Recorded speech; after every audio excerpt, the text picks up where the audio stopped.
Okay, let me know when you can all hear me, both in the live chat and in the Moore's Law is Dead after video chat channel, which of course you can get access to that in the Moore's Law is Dead Discord if you support us on Patreon, and you can also submit free questions. But otherwise, if you have last minute questions or you just like to do it through the super chat, note that you know okay, I'm seeing people say they can hear me. They can hear me. All sounds good. All right, well then let's get started. This is the end of November Loose Ends live stream. This is where I answer any and all questions that you people ask me live, whether that's in the live chat or of course in from the Patreon, where certain tiers of the Patreon get to ask questions ahead of time that I then compile, sometimes a little too late, and I start the episode late, so I apologize for that. But yeah, so if you have any questions, put them in the live chat, especially with a tip if you want me to make sure I notice them. And I will get to them as I go through this episode. And with this one, I will probably just roll right into the subjects right away instead of going through any new leaks. Oh, and then of course, let me get out my piece of paper for timestamps as I do so much for you all to make sure that you can click through this after it is done being streamed easily. All right, so let's just, of course, start with what you could guess would be the first subject, which is Meteor Lake. All right, let's go. And I will switch this to that if it lets me. All right. So, yeah, I mean, as you can probably tell from the subject of this live stream, I have quite a lot to say about Meteor Lake in this episode. And it's interesting the way I time these live streams. There's a lot that I have to take into account, in all honesty. It's a combination of, is there something I'm trying to get done? Like if I have a Zen 6 leak that I'm working on Thursday, I'm just going to try to get that out and do the loose ends a week or two later. I just want to do it every 3 to 6 weeks.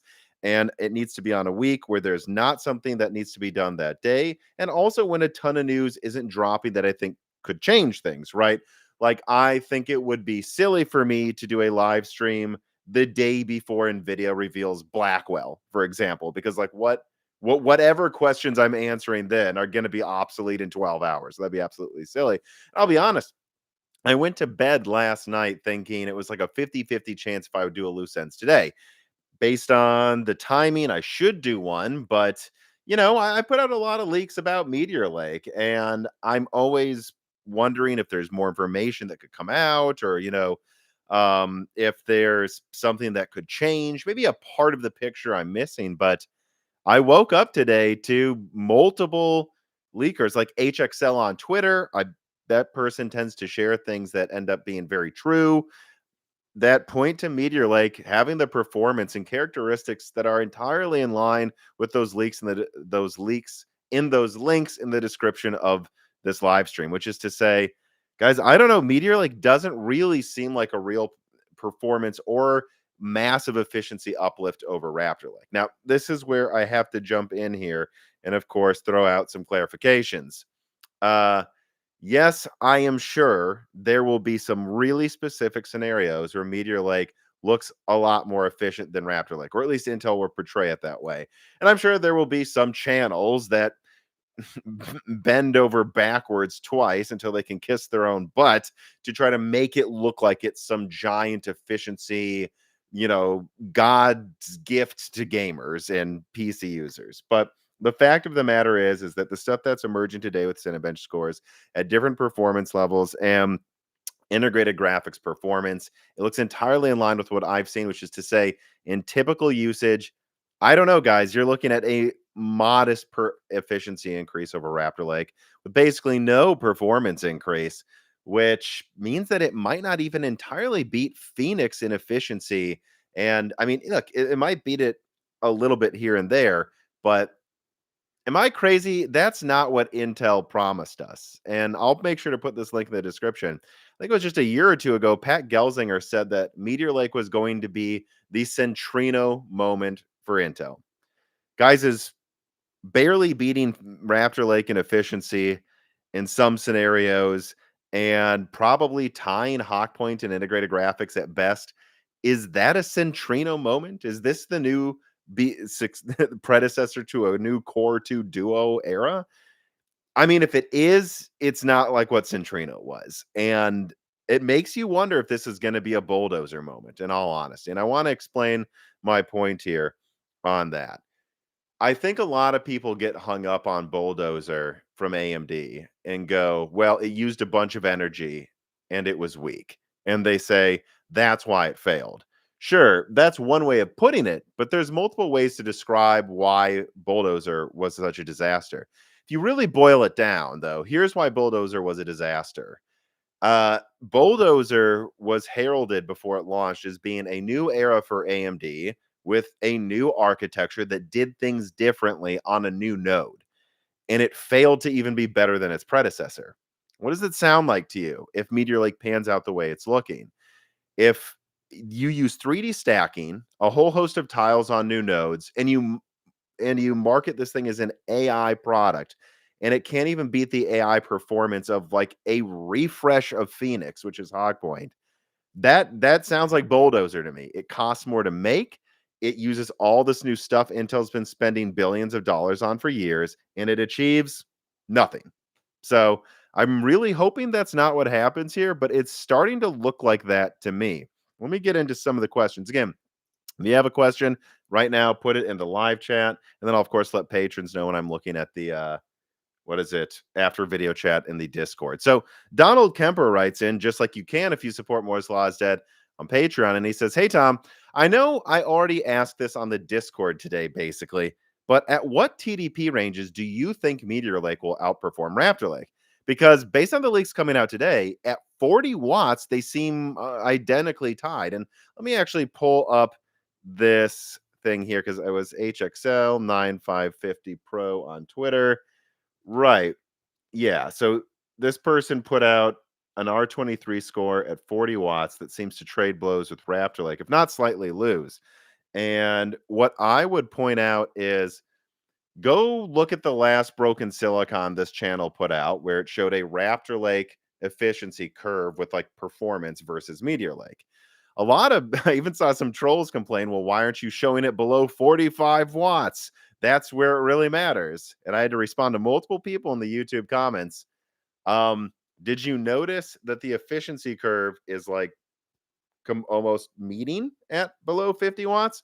What do you think that means? And so Donald Kerner writing in here where you say, why is this like is something going on here? Like how below 50 watts is Meteor Lake trading blows with Raptor Lake in efficiency?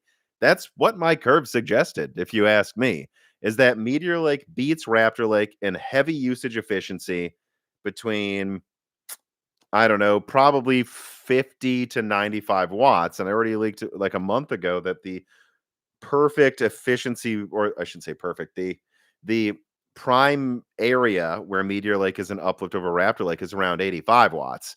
Yeah, that's it. That means above 120 watts, Raptor Lake is stronger. That means below 40 watts, Raptor Lake might not even be less efficient in that many scenarios. Again, I think in idle usage, that's true. But I was speaking to someone at an OEM the other day, and this person said that they think maybe they use their laptop more intensively than most people. From what this person was seeing, I don't know. They said that they thought they were getting another 30 minutes to an hour and a half out of the Meteor Lake system. Meaning, like, instead of getting a 9-hour battery life, he's getting like 10 or something. I don't know. That doesn't sound like what people were hoping for. And again, what I was told is if you're someone who, for some reason, takes their laptop, boots up YouTube or Netflix, and lets it start running, and then doesn't touch it, then maybe you'll get like a 40-50% efficiency boost. But that's it.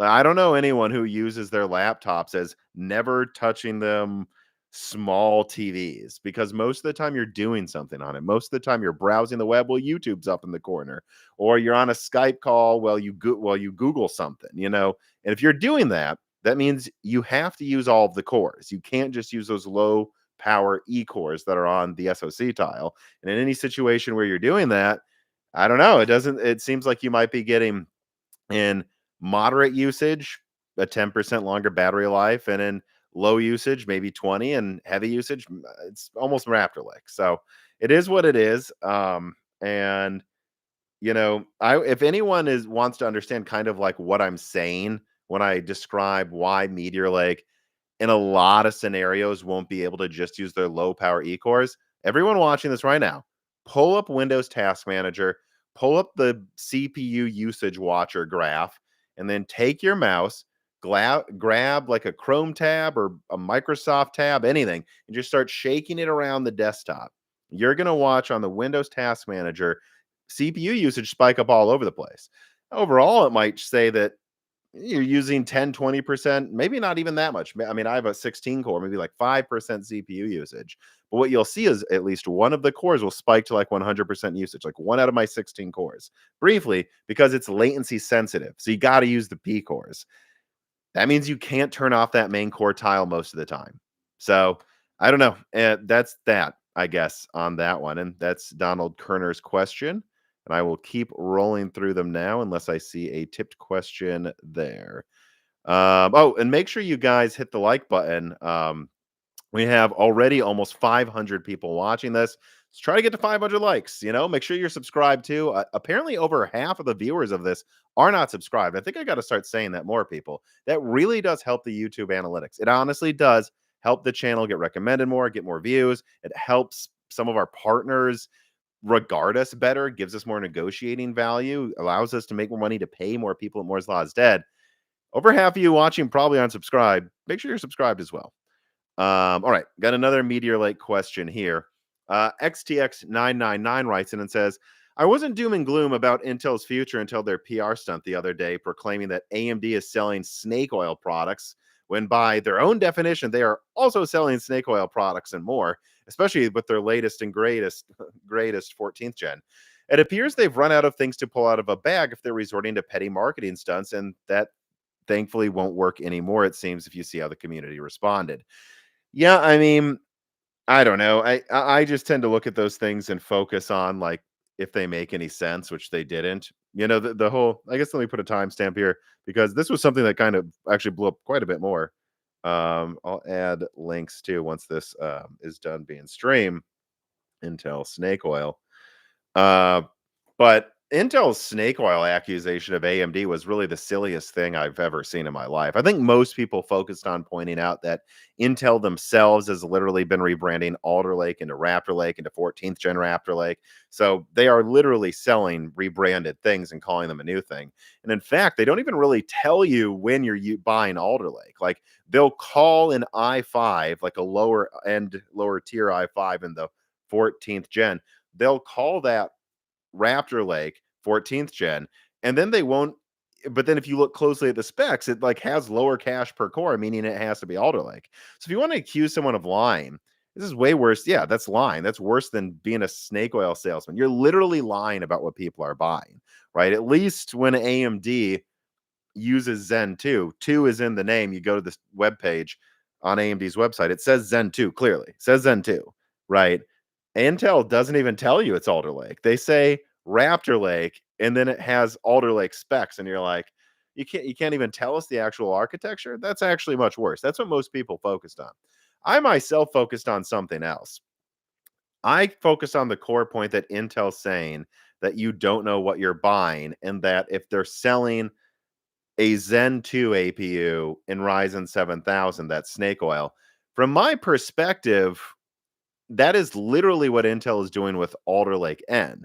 They have a product with no P cores, and it says Alder Lake, right? And a lot of people said, well, it says N, right? But I don't think most casuals see Alder Lake and then they see the N and go, oh, it has Skylake performance per core at best, right? Skylake without hyperthreading is what that is giving you. And then they call it an Alder Lake i3. That there is exactly what AMD is doing with their Mendocino products in the Ryzen 7000 family. They are using a weaker architecture for the core compared to what most things are in the same lineup. And, it's because that's how they're making a cheaper, weaker product. I actually think the most damning thing you could say to AMD is the 7520U, or I don't know, whatever AMD calls their Mendocino products. I think they should have just called it R3 AMD seems allergic to calling things R3. I think that's really the biggest criticism you could give AMD is this isn't an R5. This is an R3 right here. But saying 752 something, there's no problem with that because it clearly calls out the 2 for Zen 2. And anyone saying this is a rebrand is literally wrong. Like you're wrong. It's not a rebrand. It has an LPDDR5 memory controller, integrated RDNA 2 graphics. Old Zen 2 chips were not using RDNA 2 with an LPDDR5 memory controller with 6 nanometer process. This is a new APU. Mendocino's new. It's a new product. It uses newer tech with a weaker core architecture because, well, instead of AMD spending billions of dollars to make E-cores, they said, why don't we just use Zen 2 cores that are already stronger and cheaper instead of wasting tons of money on R&D? It's just two different ways to skin a cat. Intel has multiple core architectures. They're calling Alder Lake products that don't even have Golden Cove cores Alder Lake. That's misleading. Every bit as much as AMD calling a Zen 2 APU Ryzen 7000. The fact of the matter is, it clearly says it uses Zen 2, and it's actually new. It's not from like 2019 or something. But anyways, that's what I'll say about the snake oil thing is Intel's literally doing the same thing with Alder Lake N that AMD is with Mendocino. Literally the same thing. So that's just the pot calling the kettle black there. But then on top of that, Intel is also literally rebranding Alder Lake as 14th gen and then lying that they're Alder Lake. So there's like a whole other tier of dishonesty. And that's why Intel deleted that advertising because it clearly was bringing them a lot of negative press. And it should have. It's complete bullshit. All right, so that was that question there. I do see there was a tip question. Let me see if it leads into what we're talking about today. No question here. Just love the channel and your work, sir. Well, thank you for the tip. All right, I will save Ryan Coleman's question for just getting through this Meteor Lake stuff here. But keep the tip questions coming. Keep the likes coming. I'll get to those in a second. I just want to finish the Meteor Lake stuff. All right, so Chris Strix writes in and he says, Intel's about to launch some new products, and normally that would be the highlight, but I don't see it happening here. From memory, the only good thing that's happened this year for Intel is that the market has returned to normal because they're such a big company that's benefited them. So from your perspective, has Intel had any real highlights based on their own accomplishments from 2023? And is there anything to be excited about for Intel in 2024? Because I'm not feeling it currently. Well, I mean, I'll write down a timestamp for this. Intel 2023 and 2024. So if we're being honest about what's to be excited from Intel next year, I mean, it's Arrow Lake. And that's an easy answer for me because that's it. That's the thing to be excited about, right? And I am excited to see Arrow Lake. Whether Arrow Lake turns out good or not, it's definitely interesting, right? They're dropping hyper-threading. They're supposedly moving to radically higher IPC per big core. And what else was it too? I don't know, but that's basically it's like the bridge to the rentable unit architectures in Nova Lake. And so whether or not it beats Zen 5, it's at least going to be interesting, right? This is new approach. So I'm very excited to see what happens with Arrow Lake. Although unfortunately, it sounds to me like Arrow Lake's coming out very late next year, well after Zen 5's out. I mean, possibly some kind of like December paper launch thing. Hopefully not, but that's what it's sounding like. But that is besides that, though, no. I mean, I'm not really. I hear horrible things about Battle Mage. Of course, I already consider AXG basically dead. And Alchemist Plus, this so supposedly real, architecture that leakers had a chart for doesn't exist. Like I told you, it did in a year ago or however long ago. So besides that, no. I mean, I guess, yeah, but I could say I'm excited to see what happens with like laptop pricing next year. It's not really specific to Intel. So no, it really is just Arrow Lake, Chris Rich. In terms of things that Intel should be happy for in 2023. I mean, if you would have told me this is what I was going to say a year ago, I would have laughed at your face. But I think Emerald Rapids seems more interesting than I thought it would be. Honest to God, I think Emerald Rapids is the most interesting thing Intel's launching this year because it seems a solid 15 to 30% better than Sapphire Rapids, which doesn't make it catch up to Genoa, certainly not Bergamo in general usage, but it gets it closer, though. It does get it kind of closer. And I think Emerald Rapids workstations, which technically really aren't launching until early next year. So I guess maybe that after Arrow Lake will be interesting next year. But if you could count that this year, depending on how they're priced, and I've heard Emerald Rapids workstations could be priced well relative to AMD. I actually think that may end up a decent HEDT product to push prices down, hopefully a little bit there. But I'm not promising you they will. Obviously, Sapphire Rapids workstation didn't turn out that great, so let's not bet on it. But no, I think that's what I'm really looking forward to there, though. Or what I would say, the one thing this year that kind of turned out better than expected from Intel was, ironically, Emerald Rapids. Quick Jumper writes and he says, "Hello, Tom. Could you give us an estimate on how the development of nodes beyond N4 is progressing at Intel? What is the perception of N4 so far? What are the costs and yields?"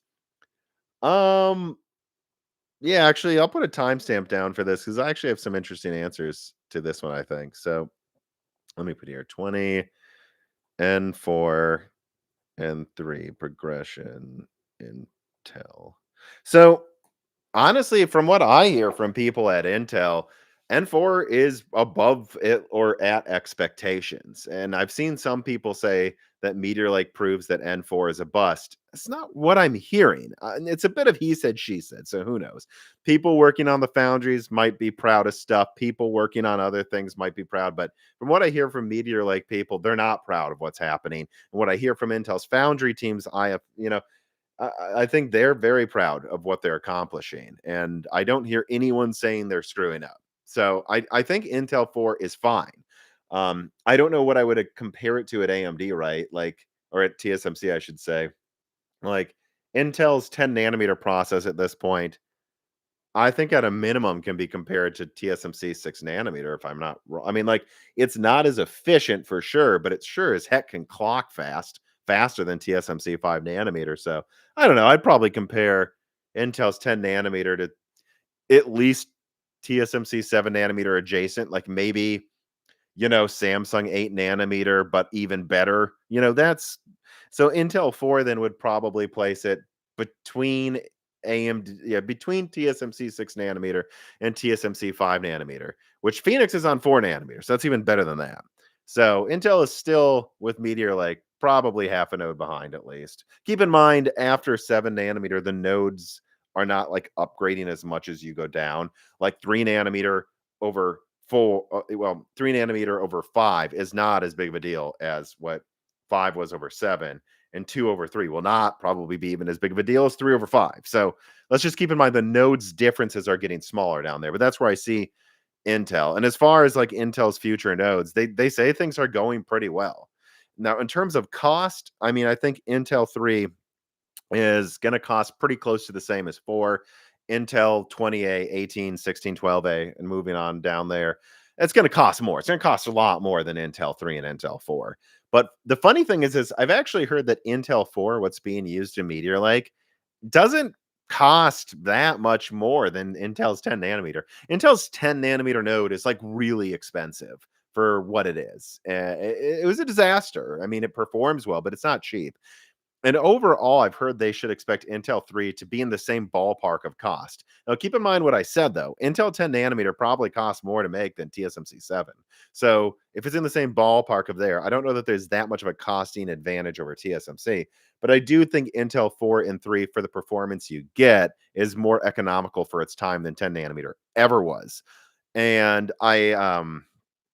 guess what was the final thing I was but the reason Meteor Lake would cost a lot, though, is all of the packaging, right? And having to pull from multiple nodes, manufactured in multiple locations and then assembled and tested. Meteor Lake costs more to make than Raptor Lake because of that. Remember, I'm saying Intel 4 costs a similar amount to 10 nanometer probably, right? But they also have to package that with all this other junk to get the same performance, apparently. So that's why Meteor Lake costs so much. And I do hear directly from OEMs, it costs more. I don't know that I doubled down on an exact number, but it is a noticeable higher cost where if they think it's worth it, they're going to use Raptor Lake because Meteor Lake costs so much more and Phoenix is cheaper too. So that's what I think that was a good question, though. And hopefully I had an interesting answer to that.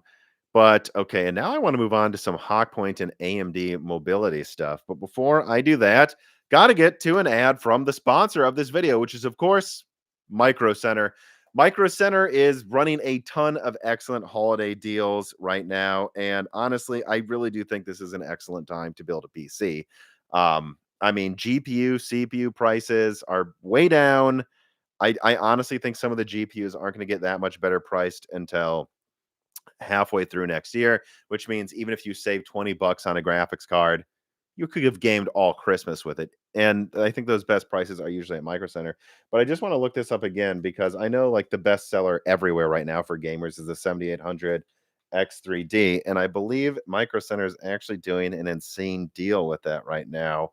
Yeah, they're giving it's the 7800 X3D at Micro Center is $340 and it comes with 32 gigabytes of DDR5 6000.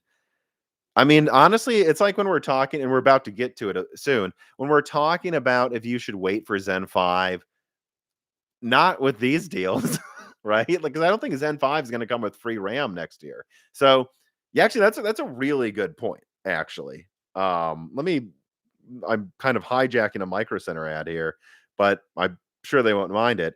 Um, uh, if you can get to a Micro Center, the 7800 X3D is $340. I can promise you at launch, or almost promise you at launch, the 88 or 99 or 9800 X3D for Zen 5. Well, I guess it'd probably be the 8800 X3D on desktop, but we'll see, I guess. I guess I actually don't know. I guess it might be, it's supposed to be 8,000 because it's in 2024, but I guess I'm derailing my train of thought here. The point of the matter is, I can promise you the Zen 5 X3D 8 core will cost more and not come with free RAM. And so it's almost worth like building your PC now with Zen 4 at Micro Center just to get the free RAM. And then I honestly don't know. Maybe Zen 5 comes out. There's the 80, like 9800X for $450. And you go, oh, well, I'll sell my old Zen 4 CPU, buy a Zen 5 CPU, and I actually profited because of the free RAM. Like the money like the money difference selling Zen 4, buying Zen 5 at the time might not even be made up by the free RAM you're getting. So make sure you click on those links in the description and check out the ongoing Micro Center deals. If you submit a picture of your build, there's a link in the description. You'll get $25 off on top of all of these deals. And also you can get a free flash drive if you visit the new Charlotte store. And they've got the Creality Ender S1 3D printer for only $149. So again, click all of those links in the description. They've got a 3D printer deal. They got $25 off any build. They're giving away free RAM with everything, like they're insane.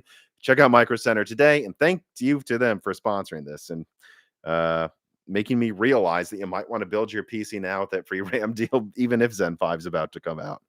All right, let us now move on to another timestamp here. And I do want to get to Ryan Coleman's question now in the live chat.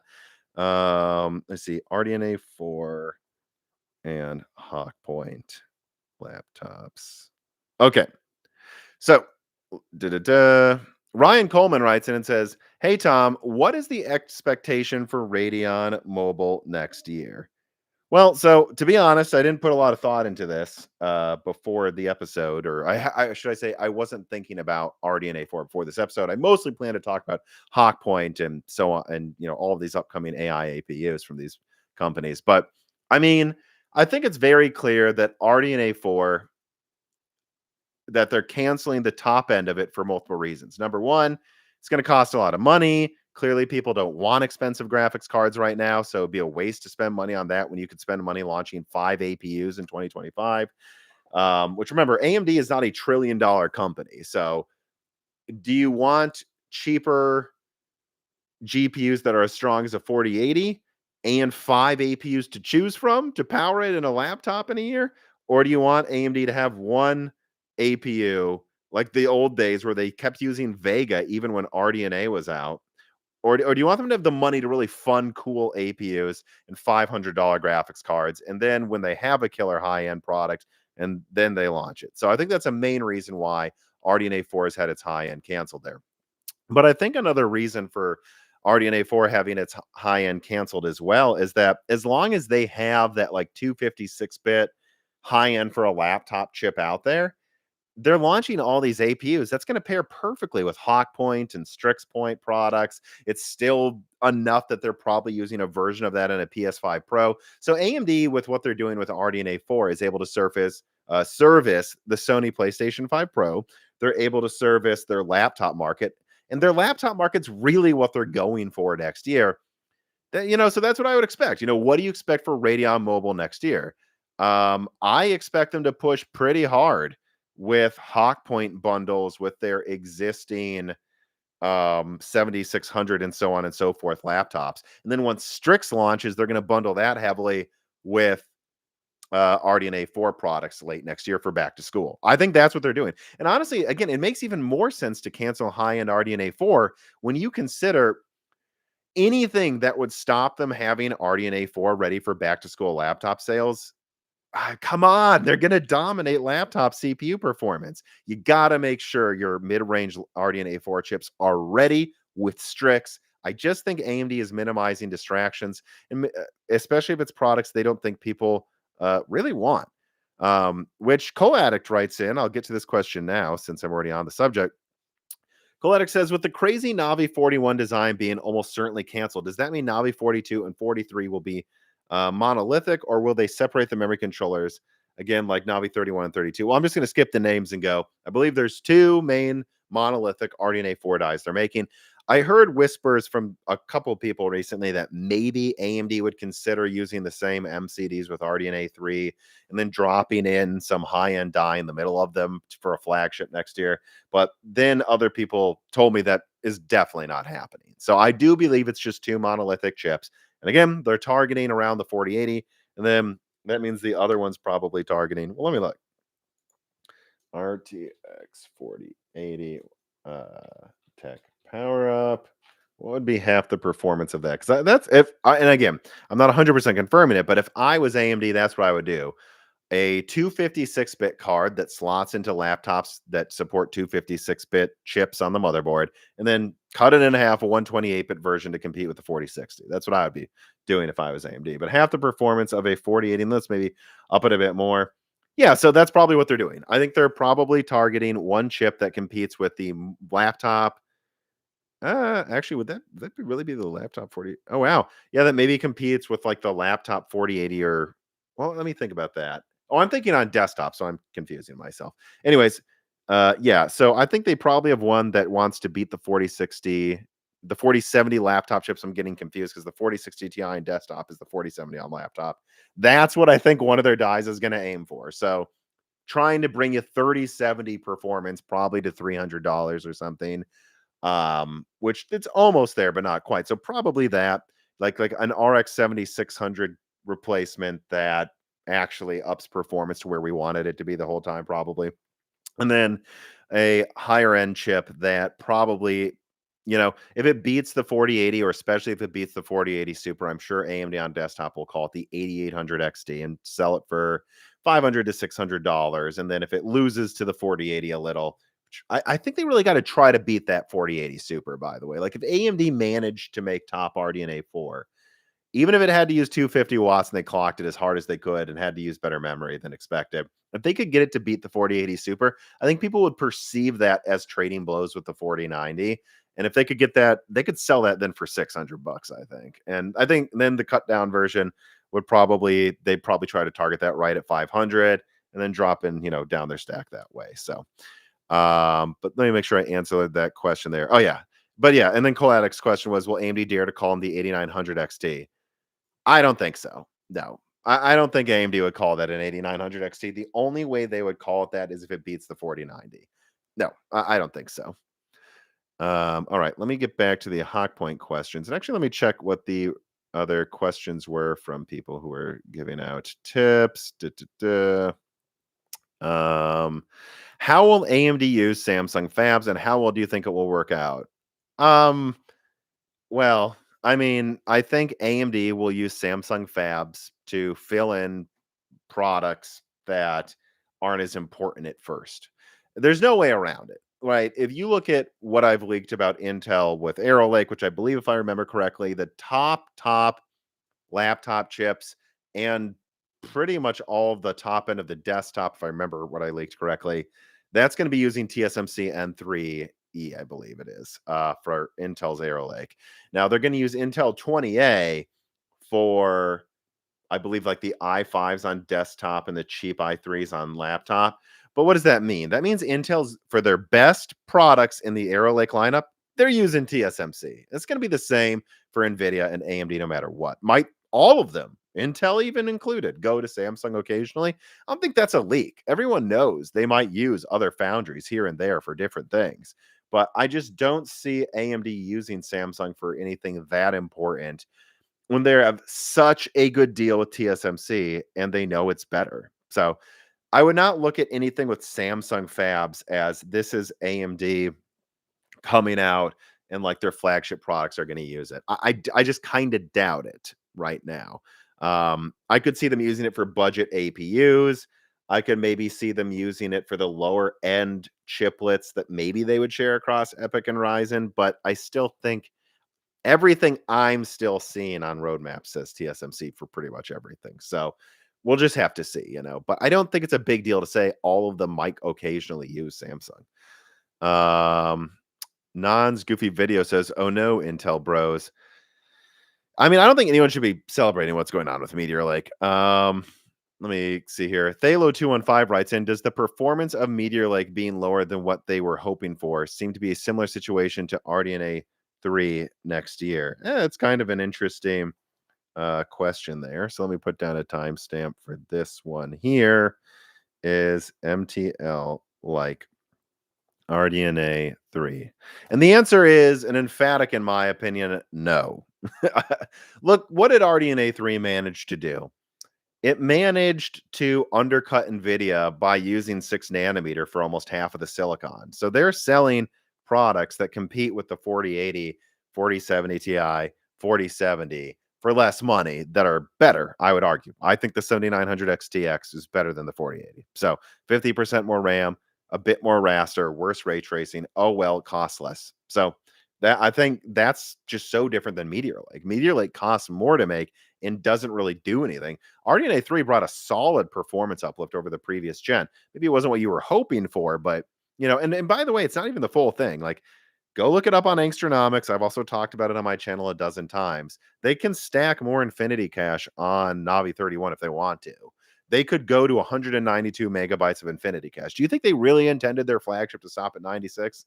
I don't think they did initially. I just think RDNA 3 didn't turn out as well as they wanted, and they just don't see the point in launching a $1,500 version. But if they wanted to, they could use faster GDDR6, give it a 450 watt TDP. We've already seen on Tech Power Up that at 3 gigahertz, the 7900 XTX comes pretty close to the 4090 in performance.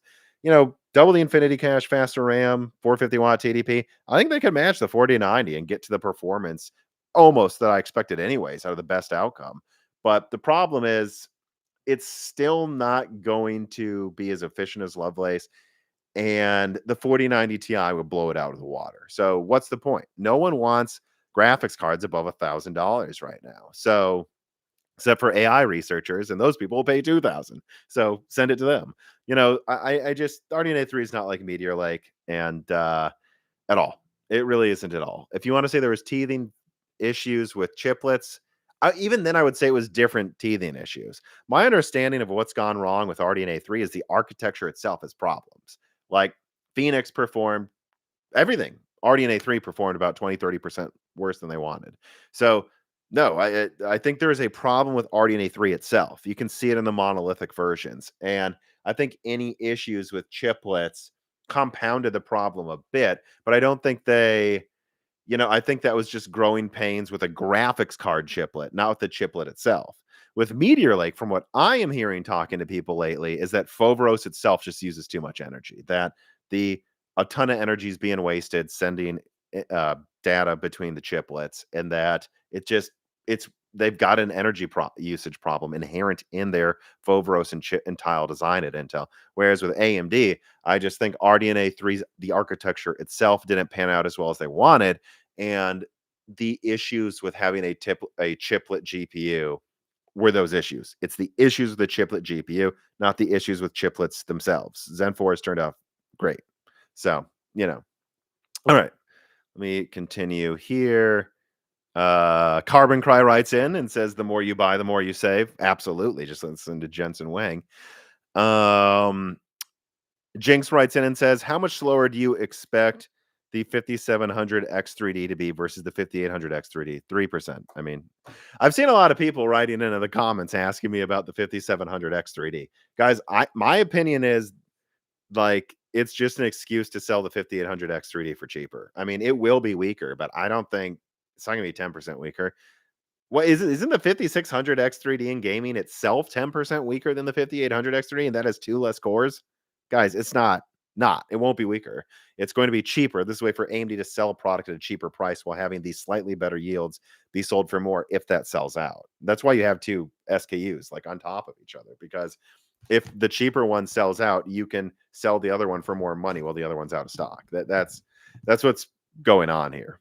The opposite of what Nvidia tried to do with the 4080 and 4090 pricing actually is what I think's going on with the 5700 XT 3D and 5800 X3D. Settled Nature gives me a big tip. Thank you very much for the support. Let me continue here. We got a lot of tipped questions actually. So, all right. I'm going to start going back to some of the Patreon questions here. Keep the tipped ones coming in. I'm moving through them at a steady clip, but I want to round back to this one. Yeah, because it ties into something else I was talking about. So let me now actually, I said I was going to talk about it and I didn't get back to talking about Hawk Point and stuff. So Alex Smith writes in and he says, "Hi, Tom. After the unveiling of Hawk Point, the general sentiment that I'm seeing online is quite negative, with most people summarizing it as a rebrand of Phoenix. Do you think this is fair, or do you think it's more of a reaction following this week's Intel marketing push?" No, I think that marketing push from Intel backfired. I mean, look, I think Hawk Point, well, it's either a rebrand or it isn't, and it's not a rebrand. So let's just say that. But in what you would typically think of as a rebrand and what you would typically think of as a plus architecture, I think Hawk Point's in the middle. Is it Phoenix Plus? Kind of, but not quite, right? Because like like Renoir to Cezanne just upgraded again, it's almost comparable to Renoir to Cezanne, but a little less exciting, right? Go Google them. AMD's Renoir and Cezanne APUs. What did AMD do? Well, they went from Zen 2 cores to Zen 3 cores, and then the graphics was barely better, and everything else was little tweaks. That's basically what Hawk Point is, except instead of making the CPU and architecture better, they made the AI engine a bit better, and they have little tweaks. As far as I can tell, Hawk Point's going to be between 4 to 9% faster overall with an AI engine that's decently better and probably a bit more efficiency. So that's more than like a plus, that's more than like a I shouldn't say a plus. That's more than just a refresh. A simple refresh usually just ramps up clocks and then ramps up power and calls it a day. You're lucky if it's even a 10% boost. This is a better, the AI engine is going to be 40% faster. And everything else will be, you know, mostly single digits, but everything seems to be better. What I honestly think is going on with Hawk Point is I'm guessing there was some power bug and some architectural bugs in Phoenix that at the last minute they just couldn't fix and they were done. And I think what they now did is they took Hawk Point, an entirely new stepping with little fixes all over the architecture, up and down it, and the graphics, the CPU, and then definitely the AI engine. And then they said, hey, let's do the minimum we can to make the AI engine faster. This is the biggest buzzword. So if the AI engine's better than Intel, we'll be able to brag about it. I honestly think AMD caught wind too, that Meteor Lake is a joke and that its AI performance is a joke, no better than Phoenix. And they said, oh my God, all we have to do is go into Phoenix, make little fixes everywhere, and beef up the AI engine like 50%. If we do that, we can just Intel's going to market Meteor Lake as an AI processor. If we have better AI performance, if we have Microsoft coming on stage next to us and saying we need more tops, and we are the ones with more tops, this is going to be a marketing win. So it's not a rebrand. And if people are underwhelmed by it, well, look, this isn't Strix, you know? So I think it's all about expectations. The way, I mean, yeah, it'd be like, I mean, because this is almost a bigger deal than 480 to 580, like from Polaris. Like, you know, were you expecting Hawk Point to be crazy? If you were, that's your fault. If you followed Moore's Law is dead, I think I pretty consistently said Hawk Point seems like a bigger deal than just overclocking Phoenix, but not much more than that. It's kind of a glorified rebrand, but better than a normal one. And if it's better than that, I'll be pleasantly surprised. And if it's worse than that, then it fails. Anyone who's disappointed by Hawk Point was probably following bullshit leakers or something, because there was nothing in any of the charts I put out that suggested this was an architectural upgrade. Nothing. Even my first leak that mentioned Hawk Point like half a year ago said, I'm told this will not get RDNA 3.5. Like, I said that early this year. So now I think any disappointment in Hawk Point is just couched in, you know, bad expectations or unrealistic expectations. And you have to remember, AMD is managing to bring you a better AI engine and about a 10% performance increase in everything it does across the board in the same die size without upping cost. And in fact, costs have come down at TSMC. So AMD's gonna be able to sell Hawkpoint for less than they sold Phoenix. So look, if you're expecting some big uplift, I don't know what to tell you. I never told you to expect that. But if you think it's bad that AMD's about to have a chip that's like cost them 10-20% less to sell to OEMs, while being 10 to 20% better in most, well, not 10 to 20%, 5 to 10% better at everything. 20% cheaper, 5-10% better AI engine. That's like a 30% uplift. That's good. That's a nice stopgap till Strix. That's how I think of it. Chris Rich writes in and says, "Hi, Tom. In your recent video reacting to AMD's AI announcement, you suggested that AMD were very keen to get into Microsoft Surface. Yeah, they've been wanting to since Zen Plus. Let's say that Microsoft announces a new generation that is all AMD. On a scale of 1 to 10, how big of an oh shit moment would that be for Intel? Fucking catastrophic. I don't expect that. I think we'll see. The way Lisa Su talked to that guy in the Advancing AI event, she was like, and tell them, right? You need more tops. Tell them to the camera, please, before Intel announces Meteor Lake. It was so obvious. And then later he came back and said, and yes, Lisa, we'll use every tops you'll give us. And this is very important. I really picked up on this. The guy goes, we'll use every top you give us. And then Lisa grabs his arm and says, you promise? I'm sorry. That is a direct shot across the bow. Go back and Google around.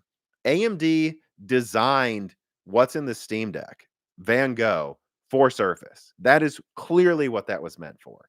And at the last minute, I've talked about this on the channel a dozen times or more at this point, it's been years.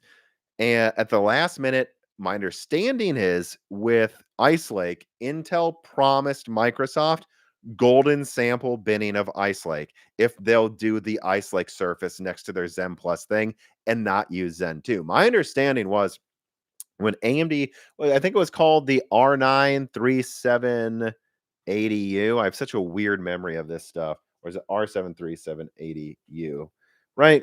Yeah, Microsoft Surface Edition R7. So I'll put a link in the description for this too for when I finish the live stream. Go and if you're watching this after the live stream is over, you'll be able to see it there. But it was called the R7 3780U. My understanding is that was a pilot program into trying to get a custom APU to be the lead Surface product.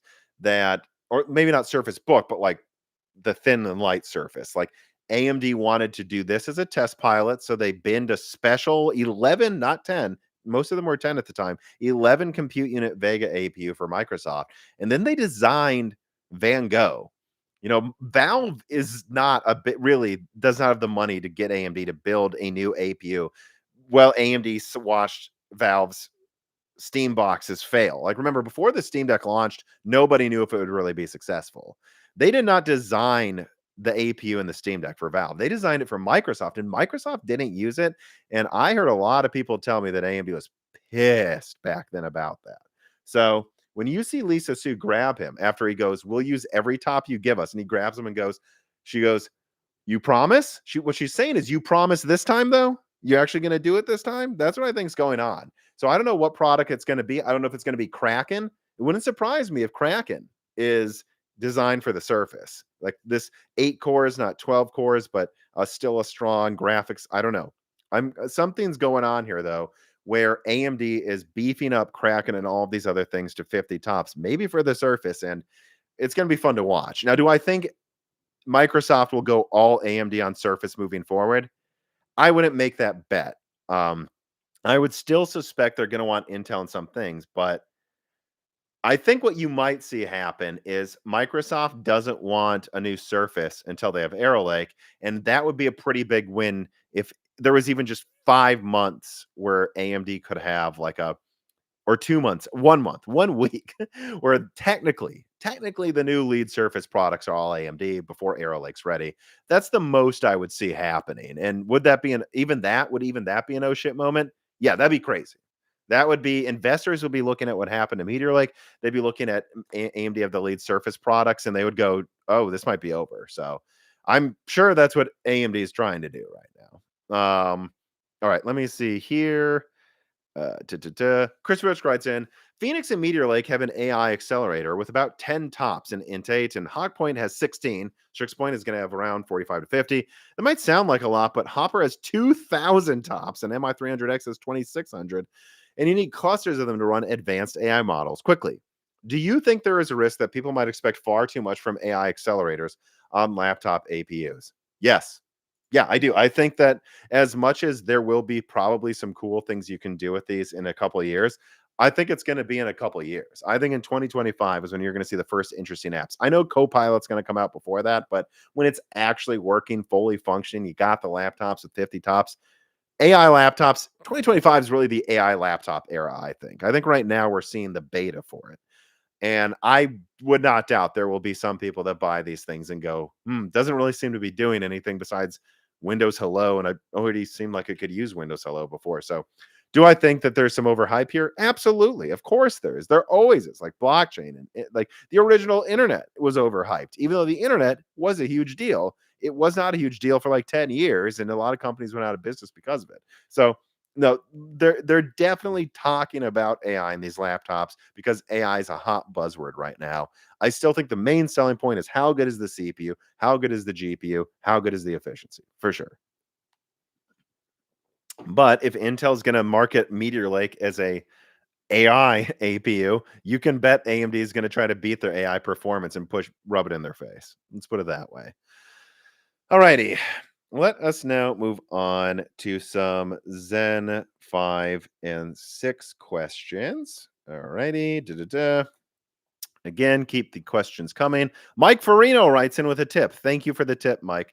He says if AMD doesn't release a consumer 24 plus core processor with Zen 6, right? So if they don't at least hit 24 cores on AM5 with Zen 6, we will have existed in the 16 core era for 80% of the length of Intel's quad core era. Intel's quad core era was in quarter one, right? Yeah, 2007 to 2017. Yeah. AMD's would be 2019 to 2027. Yeah, but Intel's quad core era, half of those quad cores were 5 to 15% better than their predecessors. Zen 3 was 30% better. Zen 4 was 30% better.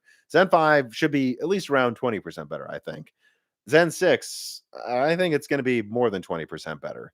And the whole time they're adding all this new IO and stuff. I mean, Intel was on PCIe 3.0, Ivy Bridge, Haswell, Skylake, Kaby Lake, Coffee Lake, Comet Lake. 2 gens of Coffee Lake, 7 fucking generations of PCIe 3.0. AMD's at least been making them a lot better in all ways every generation. So I think it's fair to point out that if Zen 6 doesn't up core counts, it's going to feel weird. I agree. It will. But it's not the same. Like you say, it'd still be only 80% as long. And at least AMD's bringing us 15 to 30% performance uplifts every year, sometimes more than that. Whereas Intel was like, here's a measly 5% half the time. All right. Let me make sure what we got here. All right, we got a GPU question. Let me get through the rest of these Patreon Zen 5 and Zen 6 questions, and I'll get to Michelle Price and the tips. Florida Man writes in, how is Zen 5 X3D versus Zen 5 going to stack up against Zen 4 X3D versus Zen 4? Will Vcache be less of a performance enhancement for Zen 5?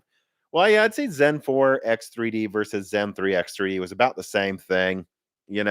You could argue it was slightly worse, but honestly, going from like 4 gigahertz with Zen 3 to like 5 gigahertz plus with Zen 5 X3, Zen 4 X3D, that really did fill in some of those bottlenecks and made, I think, the 7800 X3D an even more well-rounded chip. And it was crazy efficient. Like that was the one thing. Zen 4 is more efficient than Zen 3, but I don't know. It really only seems about 10 to 20% more efficient. A lot of its performance is just from higher clocks. Zen the 7800 X3D, I mean, its efficiency is legendary. So I would say Zen 4 X3D was like Zen 3 X3D. It was a big deal. It'll last for a very long time. It upped that performance where you'd expect it to, but it really wasn't a bigger uplift than the previous gen's X3D moment. With Zen 5, I expect it to be a bit bigger. Without getting bogged down in the architectural reasons, I do.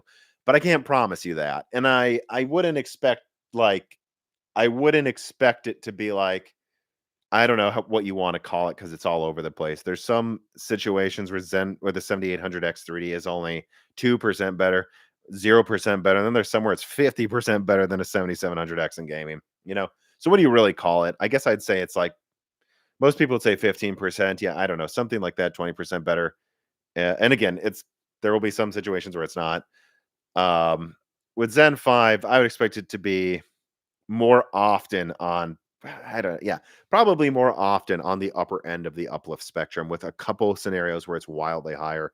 But I wouldn't expect it to double it. Like, yeah, I guess that's what I was trying to say. Like, if you say Zen 4 X3D gives you 15% higher gaming performance than standard Zen 4, well, also occasionally giving you a crazy uplift. I would expect a Zen 5. I don't think it's going to be like on average 30% with some of times it being double the performance. I don't think so. But I'm going to guess it's going to be on the higher end of the spectrum compared to the previous ones, but not wildly better. I hope that helps. That's about all I can say at this point. And it's so hard because I'm not a chip designer and you know, a lot of the half of the stuff never pans out exactly how you think it will. Um, Florida man writes in, he says, "How long is AMD planning to wait to release Zen 5 X3D?" Well, I had that Epic roadmap leak like half a year ago or something, didn't I? That like showed when all of these products were coming out. It confirmed the Sonaro code name I had leaked and all of that. I believe it showed X3D in the second half of next year. So I don't think Zen 5 X3D will be ready until the second half of next year. And if AMD really starts to feel like Intel is just not competing with them next year, especially if Arrow Lake didn't launch until like December, my guess is AMD would just wait and then launch Zen 5 X3D and maybe some of them with 3 nanometer 16 core chiplets too. They'd wait until right before Arrow Lake comes out, and then that's when they do a whole new generation. Because I don't think they need more than 16 non-X3D cores. Like, if it's 20% better or more, they're already beating Raptor Lake. Dude, they're beating Raptor Lake refresh in gaming now, and multi-threading, it's trading blows. So if they do a consistent 20% uplift, especially if it was 30%, I mean, I think they don't need more than that. I think what they could say is we beat Intel at literally everything. Wait until quarter four next year and then call it the Ryzen whatever 1000 series and say, here you go. Here's a new series. Again, now we have X3D and 24 cores and Arrow Lake's a joke. Like, that's honestly what I think AMD would do. So with how it's looking like Intel's doing, I'm really doubting we're seeing 24 cores in X3D in the first half of next year. Could be wrong. If I was at AMD, I would go for the jugular early because you don't need to supply a lot of them. Like, if they could do it, if they could launch a 24 core 8950 X3D that has an 8 core with Vcache and then 16 X3D cores for like 750 or $800, do it now and just don't supply a lot of them. Up the supply like Nvidia does. Up the supply when you're getting competition. Save the rest for where you make money in Epic until then. Like, I think it would just be such a marketing win for them to do it early, but I don't know. AMD doesn't seem to think that way for whatever reason so far. Dylan M writes in and he says, "Do you think AMD will release a new socket before Zen 7 or whatever it's called to support Strix, Halo, Kraken, or APUs on desktop?" No, I don't. Do you think AMD missed an opportunity by not making AM5 bigger to accommodate them? No, not really. I don't. You know, I don't. Strix Halo is for Surface type laptops. That's what Halo's for. Microsoft Surface. It is not for desktop. On desktop, go buy. I mean, I think Strix Halo's performance is going to be about. It'll be comparable to a 4060 Ti 16 gigabyte. You can get one of those for almost $400 right now, and then you could just go get a 16 core. Like, what would they sell that APU for? It's the equivalent of a $400 graphics card and it has 16 cores, like a $500 CPU. Like, are they going to say $1,000 APU? Who's going to buy a $1,000 APU that's graphics aren't stronger than a 4060 Ti or 4070? Or like, I don't think so. I think someone's going to buy those parts separately. That is Strix Halo is not desktop. It's for laptop. And if they want to put Kraken, like you mentioned, or Strix Point on desktop, they can. They can with the AM5 socket. Okay. All right. Michelle Price writes in and says, the 7900 XTX is a beast. I keep seeing that next gen won't have an enthusiast card. Do you think that's the case? Maybe we'll just release a 7950 XT that meets 4090 head to head. Wait, won't have an I keep seeing that one. Yeah, I've already answered that, Michelle Price. That from what I'm seeing, the top card's probably going to be at most a 7800 XT successor. So something, between the performance of a 7900 XT and 4080 Super. I don't see them trying to beat the 4090 by 30% next year. I just don't think so. They've canceled it. Believe that. Greyhawk Garage writes in with a rather large tip, thank you, and says, will MC DRAM and MR DIMMs introduce more latency? Any word on how the standards and engineering around this is coming along? This is one of those questions where, frankly, my friend, you should join the Patreon and submit this ahead of time, because this is way more multi-channel DRAM. Oh, this type of thing is 3D stack DRAM. So will introduce more latency. I mean, there's always trade-offs in latency when you do different types of memory. Any word on how the standards and engineering around that is coming along? No, I mean, this is a way more in-depth question than I think I can answer off the cuff here, but I would certainly recommend you join the Patreon for much less than what you just tipped me and submit the question there. But thank you so much for the tip, and I really do apologize on that one.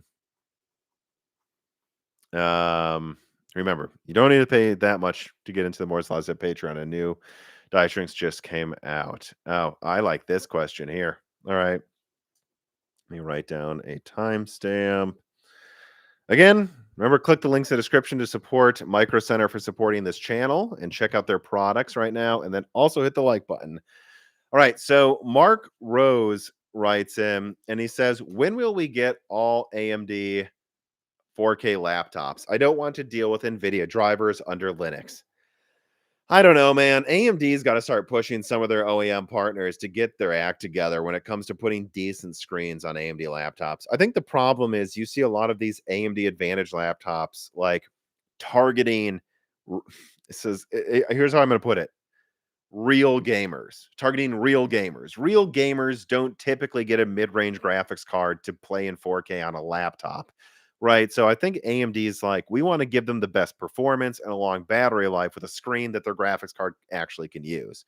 And right now, AMD is basically just making Navi 33. I know they have the 7900M, but that's not really in a lot of laptops. And it's probably not going to get that widespread adoption until early next year at the earliest. So really, they're just selling an 8 GB card that competes with the 4060. That's going to go with a 1080p screen most likely, and that's probably not even going to be paired with with Phoenix. You're probably going to compare that with Rembrandt refresh. So, I think there's a real reason why OEMs have hesitated to put 4K screens on a lot of AMD laptops. I think AMD's pushed for trying to get the best price, performance, and battery life. What does that mean? Not a fancy screen with a touch screen. They just want a good battery and all AMD parts. But then I also think there's a thing where like most of AMD's laptop cards haven't been high end enough for 4K. I think that'll change next year. I think we're going to see this for back to school next year. I think you're going to see AMD push RDNA 4, which the top chip on laptop should totally be probably around 7900M performance. And they're going to pair that with a 12-core Strix. Hey, look, 12 cores, 24 threads in a laptop with, the equivalent of like a 4080 laptop graphics card. That's a card that's a CPU that's well warrants gaming in 4K on the go, especially even just at 60 hertz. So I think that problem's going to get a lot better late next year, but I don't know about even early this year. I think AMD's still going to be focusing on pairing Hawk Point with, like 7600s. Like that's what they're going to do. And they're probably going to pair that with 1440p and 1080p screens, if we're being honest, until Strix comes out. Let me see. Yeah. problem. We keep scrolling down. Will AMD be able to supply enough APUs next year? Oh, man. Again, I get this question every live stream, and I always have to start the answer with this. AMD has been taking laptop market share most years. So even if they're not supplying enough, you have to keep in mind that they're supplying enough to take market share. And enough would be making as many chips as a company 5, 6 times bigger than them. Like, are you out of your mind? Like, that's a lot to ask for. So, will AMD be able to supply enough APUs next year? I think they'll be able to supply enough to take market share. Will they be able to supply enough to meet demand? Probably not, because their chips are like a lot better than Intel's. And a good problem to have is one that AMD has right now, which is people want their laptop chips. So I think supply issues will be less bad next year. AMD is focusing very clearly on sourcing multiple nodes and doing as much as they can to buy up capacity. A major reason they would be canceling some of their high-end chips next year is because they want to focus on APU capacity at TSMC. It's going to be better. They're going to have better supply. You can look right now. It's getting better already. You see Phoenix laptops. You can buy them. Go to Lenovo's website. They got, what is it? I think it's the Slim Pro Line 7 or something. I got it for Dan for his graduation gift. The thing is awesome.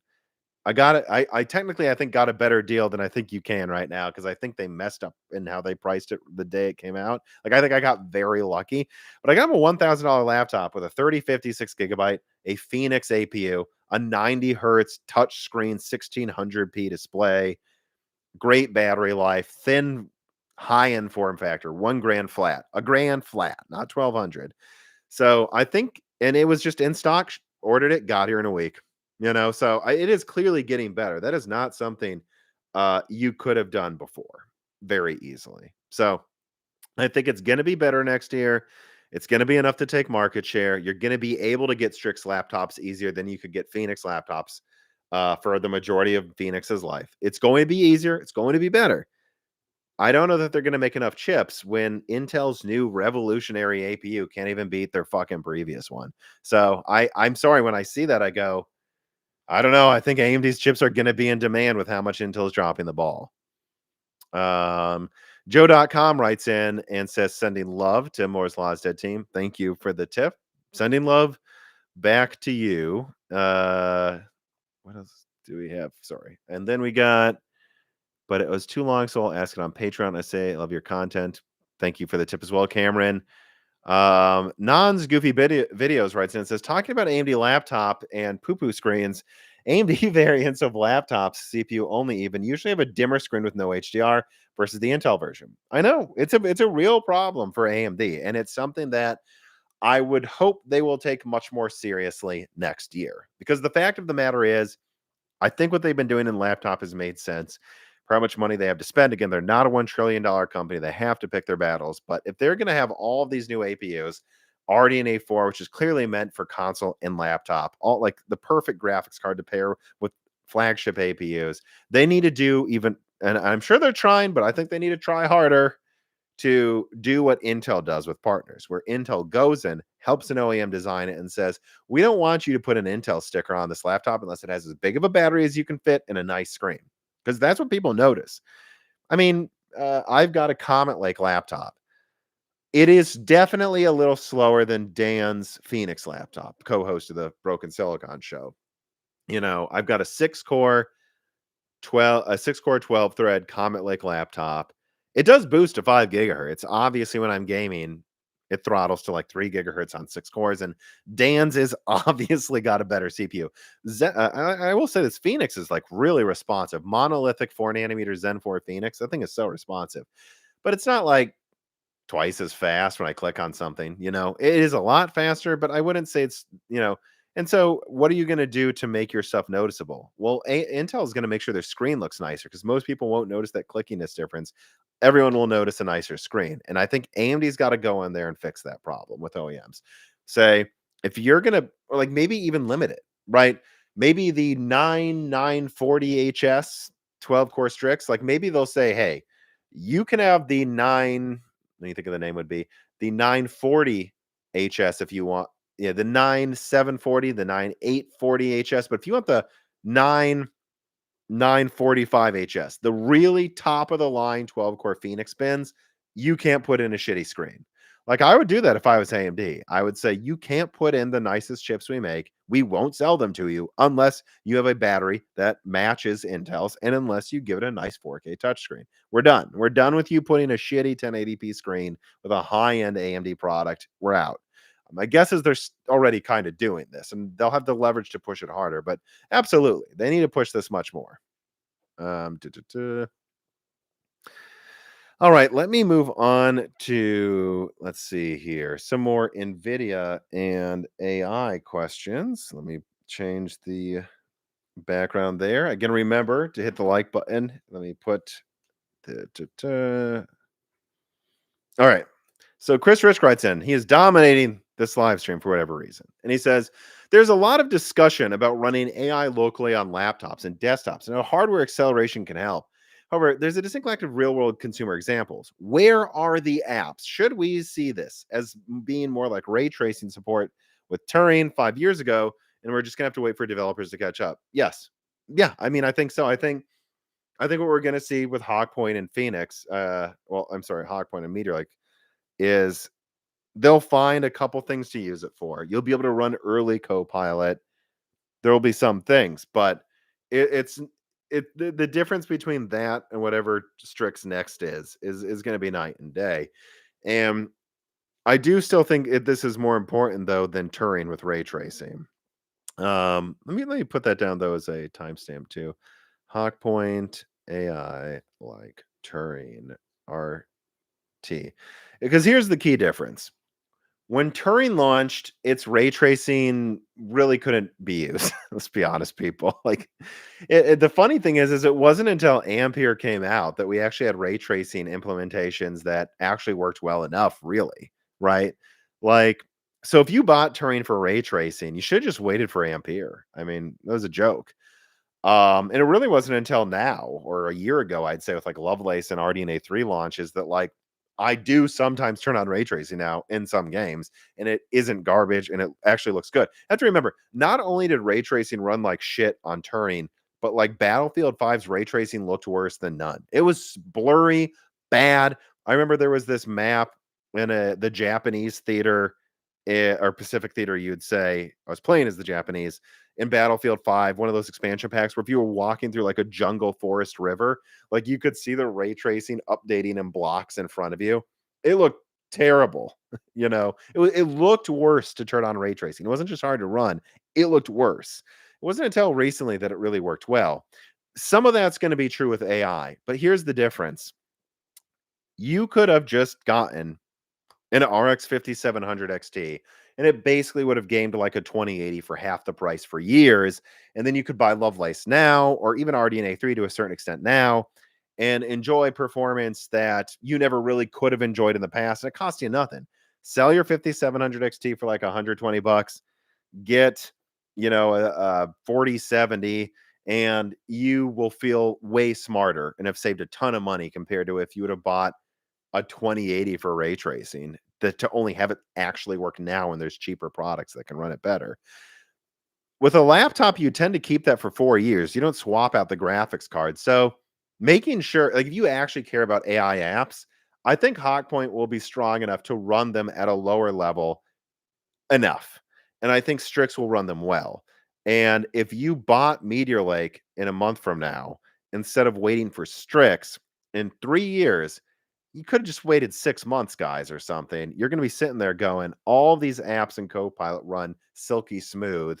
I know they didn't work well when I got Strix, but I still own this laptop. And I really wish I wouldn't have bought this one that has 10 tops Meteor Lake.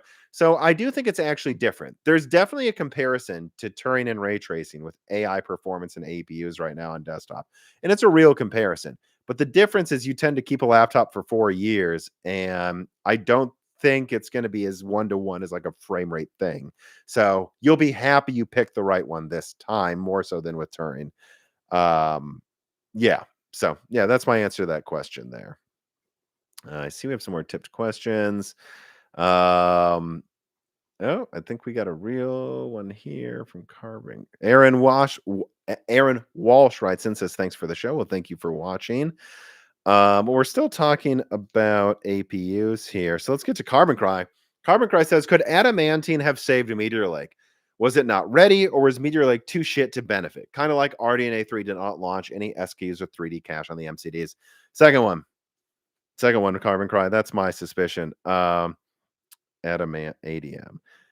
My understanding with Meteor Lake Adamantine is that it was really predominantly meant to be on Battle Mage, but Battle Mage is behind. Meteor Lake was originally supposed to use a Battle Mage tile. Now it uses an Alchemist Plus tile. And that if they would have actually had the Battle Mage tile Carbon Cry ready for Meteor Lake, then Adamantine would have benefited the Battle Mage tile a lot. They could still get it working on the Alchemist Plus tile that's in Meteor Lake, but Meteor Lake's so shit that it wasn't worth it. I'd say it's pretty comparable to why we haven't seen an RDNA 3 chip with stacked MCDs yet. It's because they just don't think it was worth the money. Like, it would add too much cost to Meteor Lake for, like, what I heard was be like a 10 to 15% iGPU performance boost. In that, and they still don't know if their drivers are good enough to really market it for the graphics. So that's my understanding. It's a good question though. Hal writes in and he says, keep up the good work, Tom. Already a Patreon member. Your last few bids have been great. Last few bids. Sorry. Yeah, thank you for the support, Hal. I definitely try here. And I think the quality on average and consistency and accuracy only keeps going up on this channel as I keep getting better and better at doing my job. All right, so let me switch back to this here, to NVIDIA stuff. NVIDIA ARM. This up there. All right.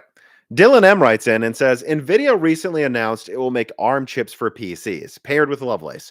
Could these partially replace NVIDIA's recently discontinued MX GPUs at the lower end? I don't really see it that way. I think it's too soon to make any big judgments as well. So I've been talking for a while that eventually NVIDIA wants to make consumer CPUs. They do. They want to do that. But, you know, do I think that means we should bet on it happening tomorrow? No. Do I think that means we should bet on it being good when they first try? I mean, Intel is this giant company that everyone was like, even me to a certain extent, go watch my videos from 2021. I was definitely a bit wrong about this. Intel can do this. They should be able to do that. Intel should be able to make good graphics cards. They can write software. Everyone says their software is more stable than AMD's. So, of course, their graphics drivers should be good. Wrong, apparently. So, why would we assume NVIDIA is going to make a CPU that is anything compared to AMD and Intel if we haven't seen proof they can do so? The Shield didn't turn out well. And when we assumed Intel could make good graphics cards, so I don't know why we would assume that yet. Not saying it won't be good, but I think we need to wait and see two things. There's some hype around Qualcomm's Elite X APU. Let's see if that turns out well. Let's see how Qualcomm's chip turns out. That uses ARM stuff. Let's see how Qualcomm's chip turns out. It's not out yet. We don't know how much of it is hype. We don't know if half of the stuff they're talking about in performance is really more of an up to thing like RDNA 3, or if it's a conservative thing like RDNA 2, where it's actually better than what they said it would be at first. I will say, I've heard that the AI engine in Qualcomm, they might be underselling its performance. I've heard it actually might be stronger, that they're being super conservative. But all right, maybe they can make a good AI engine with their Elite X. How do we know the CPU will be any good until we see it in like half a year from now? So let's see how Qualcomm's ARM APU turns out, and let's just see how good NVIDIA's could possibly be after that when it hits the market. Because until then, Dylan M, whatever you're about to say about how it could be, I just don't have any expectations for it. I just don't. And I think it would be naive to just assume that out of the gate, NVIDIA can make a CPU as good as AMD. So far, we don't see that evidence in Grace. No one I talk to in the industry is like NVIDIA Grace is even remotely as good as the competition. It's just good with AI that it's paired with. It's not actually taking it to Genoa or anything. XTX999 writes in and says, what are your thoughts on the US government firmly telling NVIDIA they can't do anything to circumvent the export restrictions. Do you think AMD can capitalize on this somehow? If they do, will Uncle Sam give them the same hammer? Yes. Yeah, I think they will. Um, like it's not. I've seen people suggest something's going on with Nvidia and the U.S. government. I don't know, maybe, but I just think the U.S. government is serious about stopping exports to China for AI. They just are, and I think if AMD tried to get around them, that hammer is going to hit AMD too. So no, that's mostly what my thoughts are. And it's funny, I was talking on a consulting call like a month or two ago about this, and I knew the gist of it, but someone I was actually consulting for showed me some of the details, like in the letter of the law. And I read it and I went, oh, whoever wrote these export bans actually put thought into it. Like they list very specific rules about performance and die size and like this and that. This wasn't written by a Luddite. The people who wrote these export bans, they meant it. And in fact, in the original export ban letter of the law, it said like there was some clause I believe I remember saying something to the effect of we want companies to follow the spirit of this. If they violate the spirit of it, we will find ways to stop them. So I think what Nvidia has been trying to do of like, well, if we do this, we can do that. No, I think the US government's serious. And I think if they see Nvidia make something that's 5% below what they said, they're going to go, get out of here. We're saying you can sell the weaker chips. We're not saying you can sell the stronger chips. If you try to find some way of letting them have what we have, you're going to get banned again. And they're going to apply the same rules to AMD. I can promise you that much. AMD would be smartest to focus on domestic markets even harder to like get on the good side of regulators, not try to get a special way around it that Nvidia couldn't get. Donald Kerner writes in and says, hello again, Tom. Will the lowest end Blackwell die outperform Navi 43? Well, I don't know the size of the lowest end die, but 43, and by 43, do you mean the smaller RDNA 4 chip? So like, I don't know. Let me think. If if the smallest die from Nvidia is 150 millimeter squared next gen, which I kind of expect it to be, might even be 200 on 3 nanometer, is that going to be stronger than a 4? Yeah, probably it will. There, you know, but let me see this. I want to see final specs before I start talking about Blackwell. I'm kind of tired of trying to guess or leak things too early. And, I'll let you know when I have something more specific to say. But if I had to guess, yeah, like 3 nanometer, 150 millimeter squared versus AMD's 4 nanometer, it'll probably be about the same die size. Yeah, I think it will probably be stronger than the weakest RDNA 4. I do. Does that mean it will cost less to make? Nope, might cost more to make. So AMD's might be cheaper. So too soon to say more than that. All right, let me see. I know we got some more tipped questions here. Make sure I don't miss any of them. Well, let me get to some more Jeep. Let me write that down as a timestamp then, right? Because we're already talking about it. 20 Blackwell and RDNA 4.5. So I already answered that question about it. XTX909 writes in yet again and says, I was just thinking about looking for. Oh, no, Dave Schultz writes and says, hey, Tom, this is more of a general question. What kind of technology or products are you looking forward to the most in 2024?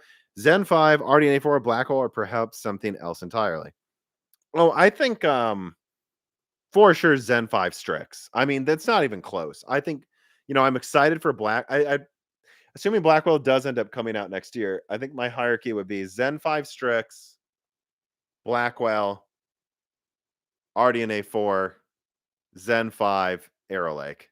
Honestly, like, well, no, I guess Zen 5 Strix, Blackwell, Arrow Lake, RDNA 4, Zen 5. Because, I think we basically know what Zen 5 is going to be. Another solid uplift that crushes it in AVX workloads and has a few other tricks up its sleeve. Like what I'm more interested in is the things that could be surprising, and the things that will change things. Zen 5 is going to bring 3050 performance, which remember is 1660 Ti performance. Well, or at least 1660 performance. And 12 cores to 45-watt APUs with no graphics card. I mean, that is what I want. And you could use you could have 64 gigabytes of DDR5 with a Strix APU. You don't run out of RAM anymore. It's only can you turn down the settings. You don't to get the right FPS. but you could still turn up textures with a 45-watt APU. That's exciting to me. And I think people forget how easy it is to run 1080p now. Like Strix's integrated graphics, I think should be at least 25 to 50% faster than what we're going to see out of Hawk Point and Phoenix. So from that perspective, that gets you, yeah, right about up there with 1660. Phoenix already can do 1080p 60 at like medium to low settings. Make it faster. You're now doing 1080p high ultra at 60. You're now doing 1440p low or medium. I don't know. That people forget how easy it is to run these lower resolutions. And 1440p is a low resolution now, guys, by the way. Like 1440p is from 2014 or something. Like this is a decade old. Like you can even see in reports now that people are finally going to 4K even in the mainstream. And 1440p still looks pretty good though. Like an APU running that, I mean, that's just going to give you levels of battery life and like unplugged in gaming. So that's why Strix, it's up number. I think it could change things. So that's number one for me. Blackwell is number two because I just want to see if Nvidia goes mad with power. And even if I don't buy it, I want to see how strong they can make these things. And I think it's on 3 nanometer. So yeah, I don't know. A 3 nanometer Blackwell chip paired with Strix, that could be pretty efficient too. I want to see that.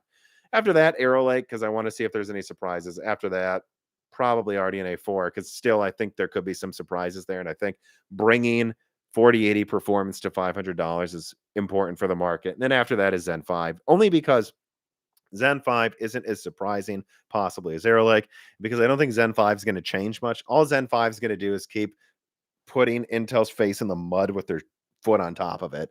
We already have enough gaming performance on desktop, so it's not that Zen 5 isn't a big deal. It's just I'm probably more excited for the other stuff above it. That's a good question, though. Let me see here.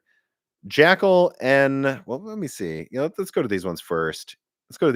Jackal N writes in and says, I was always an Nvidia consumer, but I took your advice and I went from a 2060 Super. Oh, yeah. I think I remember you asking that question to an AMD Tachi 7900 XT, and it has been great. I mean, look, you just went from 6 GB to 24 GB. You went from, well, what did you go from like 6 teraflops to like 60? You went from, I mean, this is something where it's a night and day performance uplift. Your 24 GB is going to be enough for the next 10 years to game decently well. And as long as you're not going for like 4K 165 hertz on ultra settings, I honestly think the 7900 XTX is going to massacre 1440p for a very, very, very, very long time. And in 4K, it's still going to be good as long as you can turn down a couple settings. And in that now you usually don't have to. Don't forget to do the undervolting. I did a 7900 XTX review. Don't forget to follow my advice, which I mostly took from Tech Power Up. You can follow their advice as well. Wizard at Tech Power Up for like tweaking the 7900 XTX. You can get capped FPS efficiency to go up by 20% and performance to go up by at least 15. It makes it feel like a different graphics card. So just make sure you do that.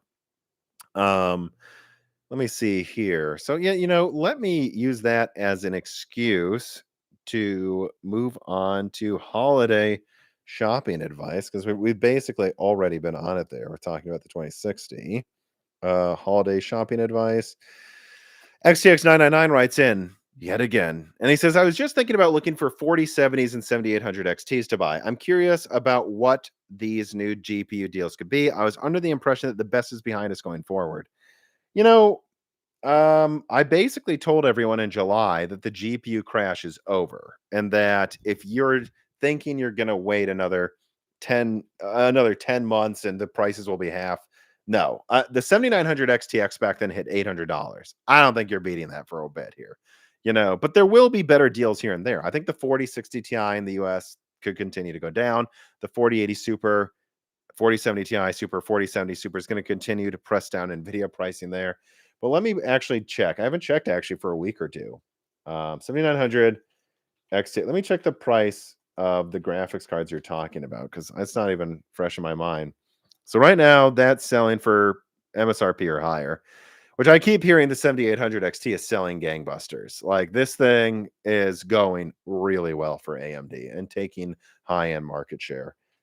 Not overall market share. The best seller is 3060s at 250. But if you're in the high-end market, AMD is taking some high-end market share right now. Let me see. 4070 is of course below MSRP. Yeah, the problem is we're getting into that holiday crunch where it doesn't really matter if the product's good. Everyone's doing their last minute Christmas shopping now, and they'll pay the extra 20 or $30 now because they want to get it before Christmas. So I think my overall shopping advice, XTX, is it depends what tier of graphics card you're shopping for. If you're shopping for an RTX 4070 and you can get it for below 550, get it now.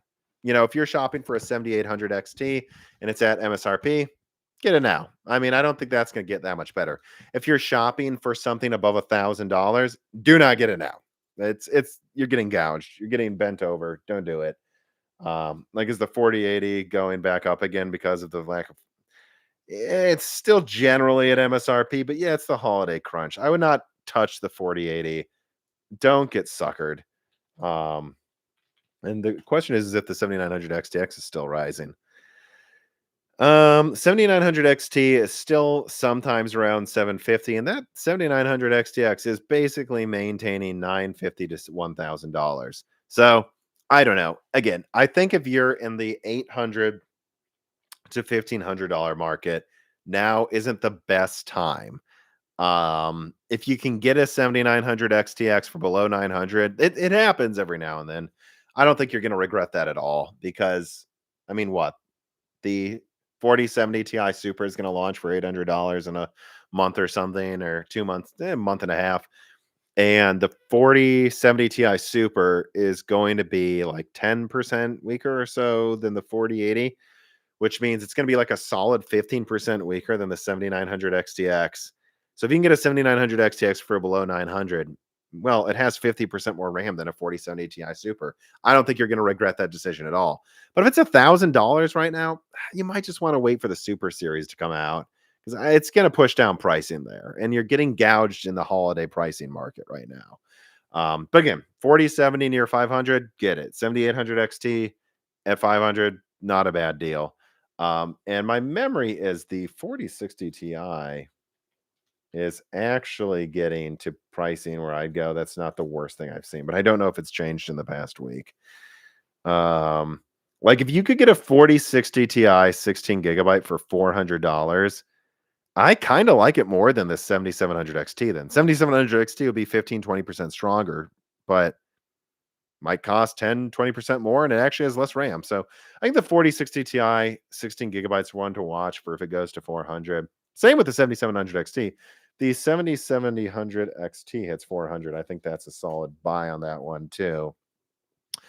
But otherwise, it kind of seems like the best place to buy is the 7900 XT right now, the 4070 and 7800 XT, and then like just the budget cards. I mean, my memory, I mean, I think the 3060 12 gigabyte, if you can get that for around 250, you're not going to regret it. It's fine. Then you're paying 20% less than a 6700 XT, but has the same amount of RAM. It's fair. It's a fair trade-off to get DLSS. Even these are starting to go up in price, though. Let me check RX 6600.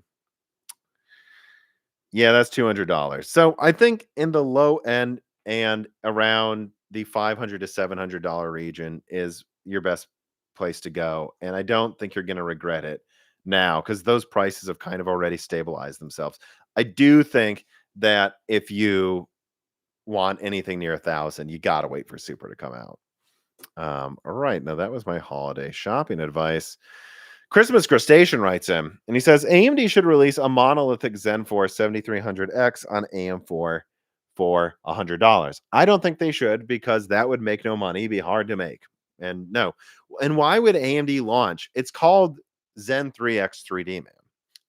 They're going to launch a 5500X 3D. I guess I don't know the price exactly, but if I had to guess, it'll be between 140 to 190. That's what you want. You want the 5500X 3D, a 6-core Zen 3 with V-Cache that can use DDR4. You don't want Zen 4 Zen 4 is not going to be $100. It costs too much to make. So, no. If you want better on AM4, it's going to be Zen 3X 3D for years. Already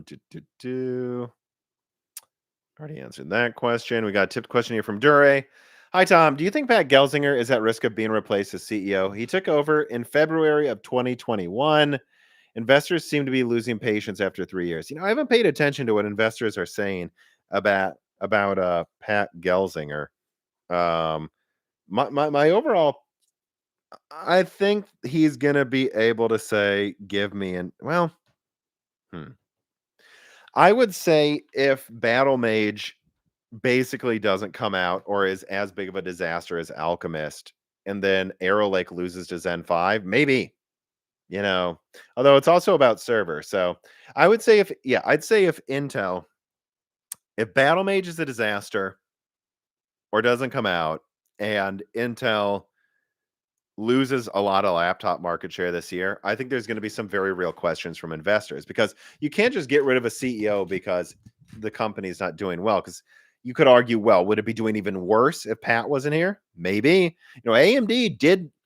When did Lisa Su join AMD? When did Lisa Su join AMD? Wasn't it? Because okay, she joined AMD in 2012 and became CEO in like 2014.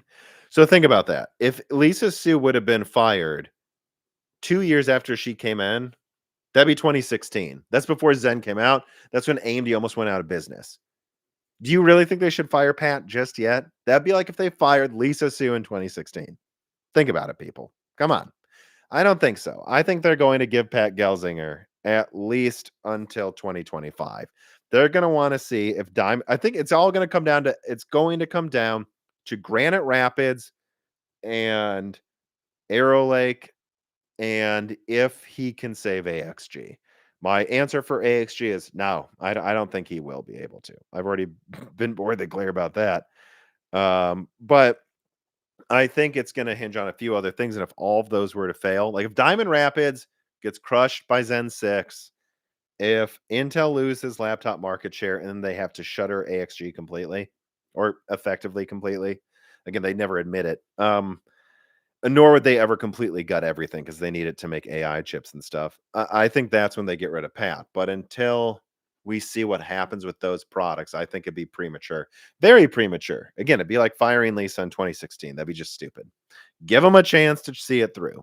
And then if he doesn't, that's when you replace him. Mofu writes in and says, you think there's a chance Strix Halo will come to many PCs? Yes, absolutely it will. Yeah, I think so. It won't come to AM5 though, right? It won't. I think that there's a very real chance though, or like a 100% chance that Strix Halo is going to be in some mini PC. The question is how long it will take and if they will be worth buying. Because if Strix Halo is actually a hit, well, then they're going to be sending all of those to like Microsoft Surface stuff and Lenovo. I think they will definitely come to many PCs, but it's not going to be socketed. This has been covered. I don't think it'll be cheap. Carbon Cry says insert Micro Center plug shopping discussion. Yep, check it out on Micro Center as well. Click the links in the description. All right, so I've gotten to the pre-made Patreon questions. And then I've also gotten through all the tipped. Oh, no, wait. Yeah, I gotten through all the tipped questions. So let me start. Keep those tipped questions coming in. I'll probably be doing this another 10 or 15 minutes at most, though. So this is your last chance. Otherwise, let me get to this Patreon question over here because I think we got a couple. After I started doing this. Let me see here. Where was. Right. So Rannick 1982 writes in from the Moore's Law is Dead Discord, like you can get access to for just $2 a month. And he says, I'm not sure if I missed this, but if it were up to you, which would you use in the next version of the Steam Deck? Strix or Hawk Point? Okay. Well, this is certainly an interesting question. It's a little flawed, but I'll still answer it the best I can. So first of all, Rannick, you're saying, would you use Hawk Point or Strix in the Steam Deck? I mean, if there's a little Hawk Point wouldn't be strong enough though. It only have 4 compute units. Neither. I have to say the answer is neither. Only the Strix, if there was a little Strix especially out there, only that could warrant being used as an actual uplift. But no, I think the earliest Valve is considering using a new APU and a new Steam Deck is Kraken. Go look at my AMD APU roadmap leak. Kraken should have 8 cores, not 12. and it should be a tier below it. So a tier below Strix. I think if it, especially if it still had 12 compute units, that would be what you want. You get 50% more compute units than the Steam Deck. You get RDNA 3.5 instead of 2. So it's like 2 architectures better. That would give you something that's, I would think, double the performance of the Steam Deck. But notice what I'm saying here. I don't think they need that. Or I think that's, or I'm sorry, I don't think that's really good enough. I still think it would cost too much. I think what Valve wants to wait for is like probably Zen 6 and a little version of it. And like if I were to guess, Valve wants a 16 compute unit RDNA 5 Zen 6 APU that has 6 to 8 cores. That's what they want. They don't need 12 cores. They don't even really need 8 big core, 8 standard cores. They could just do like 2 plus 6, which is still big cores, but as compact as you can make them.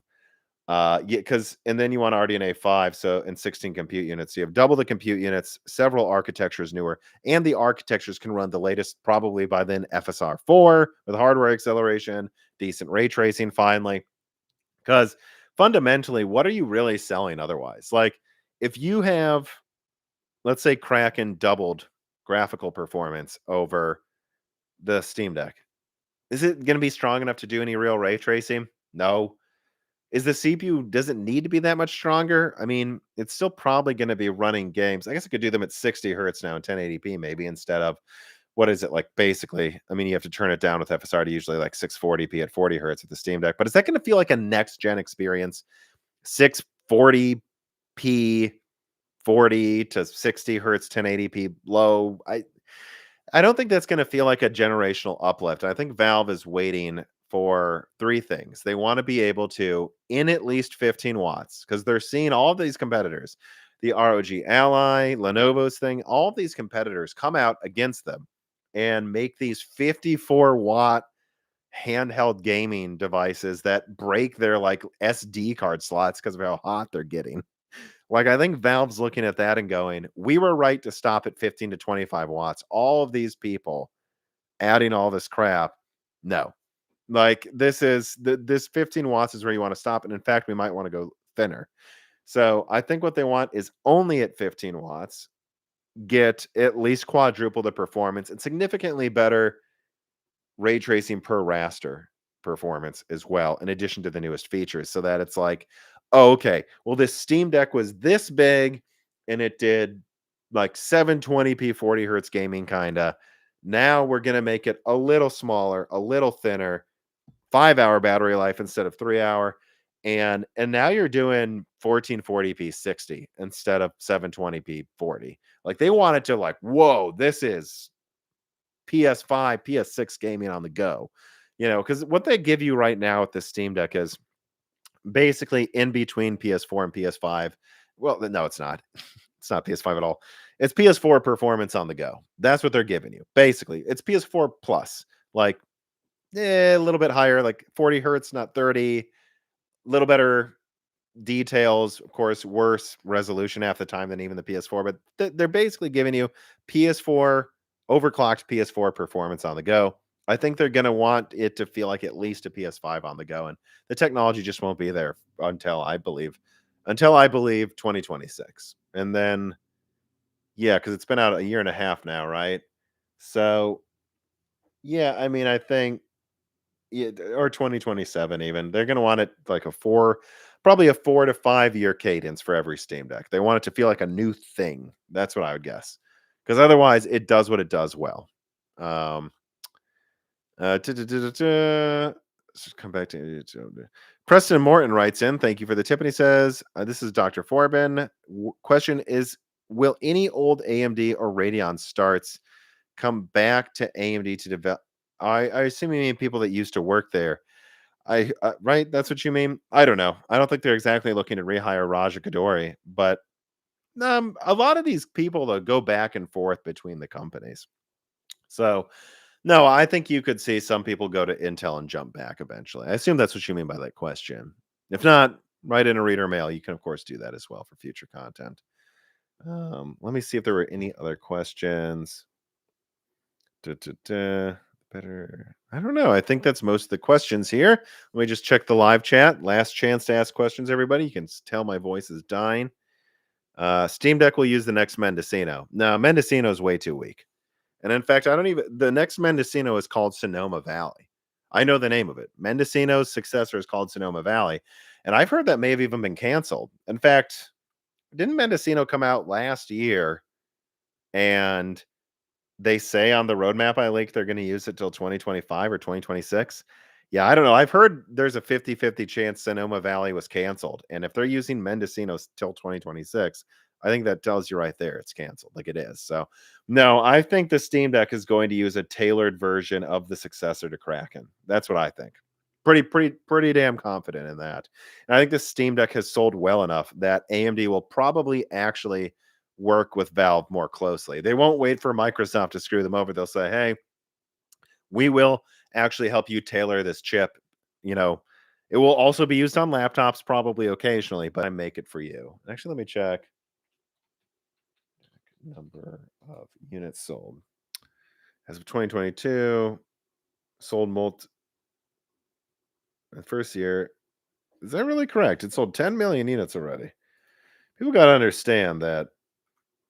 I think it's more like 5 million, they think. Okay. Yeah, it's probably like 5 million that they've sold of the Steam Deck.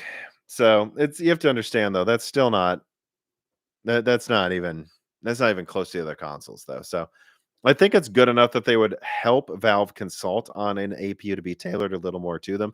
But you still got to wonder if Valve is mostly going to be shopping around. We'll see. It also depends like how chipletized APUs get in a couple of years. Like if they can maybe what they would do is they'll just be using chiplets for APUs in 2027 and they'll design a GPU chiplet for Valve. I could definitely see them putting in that effort if Valve helped them pay. Well, Valve would help pay for it. As long as Valve helps them pay for it, they'll probably do anything actually though. Good laptop for college. My wife is doing online courses and has video centers. It's plenty strong as it should be, and it's annoying. Only thing I will say is the software in some OEM laptops just get in the way of the laptop itself half the time. Well, okay, so here's an interesting one. Hal Booma says Valve has plenty of money. All right, well, let's look. Valve yearly revenue. So let's check this. Valve generates $13 billion in 2022. 10 billion of that's from the Steam store. No surprise there. Sony yearly revenue. Okay, Sony generates 85 fucking billion dollars a year. No, Valve does not have a lot of money. And then are we ready? Drum roll for Microsoft. It's gonna be yearly revenue. It's gonna be nuts, right?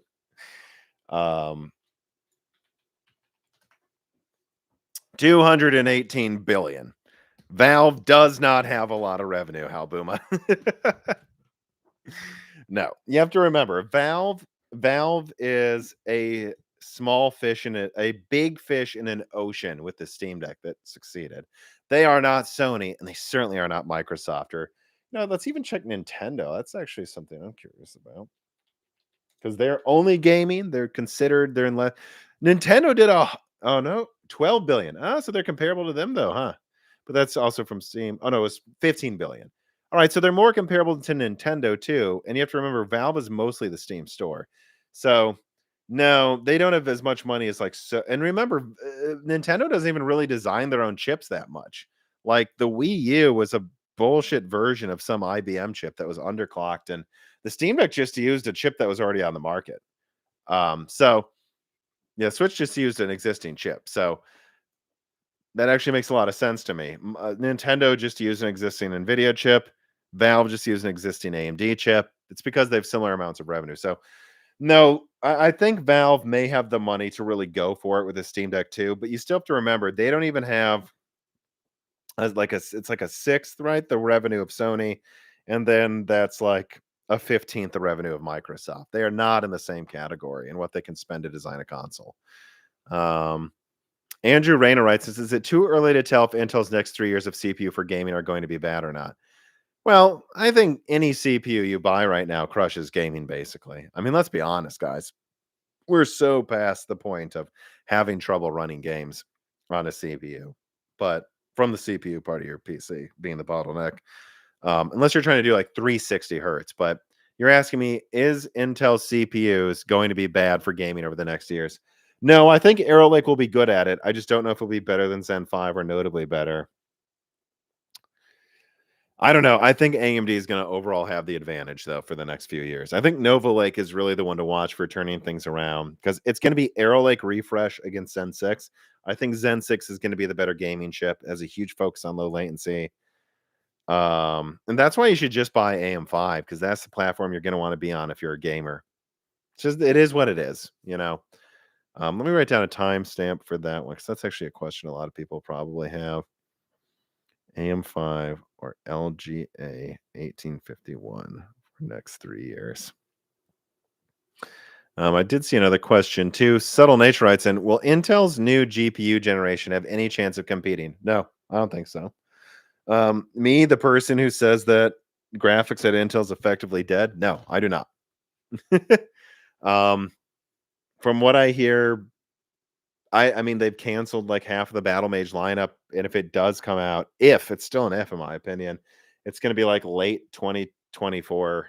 You know, like no, I don't think it will not compete very well. I think at it, what Intel needs to do is strip down AXG, stop losing money, and make one good die for low-end low-end gaming laptops that they also sell to desktop the worst yields of. And then they just try to get their drivers up to snuff. And then with like Druid, they don't call it Druid. Like this branding of Alchemist, Battle Mage is bad branding. They reboot the brand, throw out Arc, throw it all out, start over. After their drivers work well, I think they need to go back to the bottom and start over. I think they bit off more than they could chew.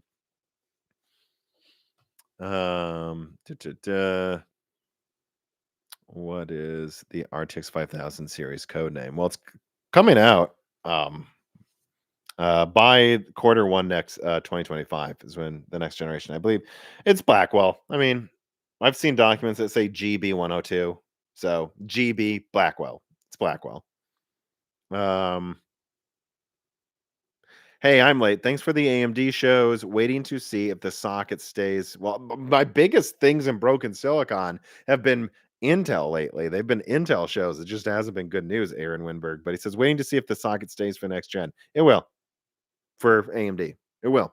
AMD will be launching new products to AM5 till 2026. So, no, we're done. They're going to support it, I believe. There's a very slim chance that Zen 6 wouldn't, and Zen 5 definitely will. And then for 1851, that's going to be at least 2 generations of Arrow Lake. I don't know if he'll support Lunar Lake. For Lunar Lake Leak, there was a separate die for an OS scheduler. What is, I mean, you just explained it. It's to help, it's a thread director thing. Thoughts on simulated Switch 2 video? No. I mean, we've already known basically what Switch 2 is going to be. It's going to be like weaker than the Series S, probably below a PS4 Pro, but a better CPU with DLSS. And it's going to cost more than it should for the performance you get, but it's Nintendo, so people will buy it for the exclusives. That's what the Switch 2 is going to be. The only surprises I could really see is if they actually go for it. I hope they at least give it 12 gigabytes or 16 gigs of RAM. That's what I'm waiting to see with the Switch 2. Because if they give it 8, that is such a dumb move. And I'm also waiting to see if there's a VR component to it. It almost feels like VR is fizzling a little bit right now, though. Not going away, but like plateauing. And so I think that a Switch 2 could make a big push in VR, though. It's already portable. You could just have goggles you attach to it and then play all these Nintendo games with VR gimmicks. So that's another thing I'm waiting to see with the Switch 2. But we know what the performance is. I mean, come on.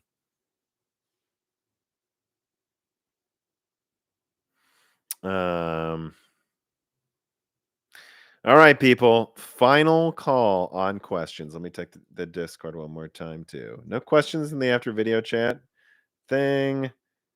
Don't see anything here.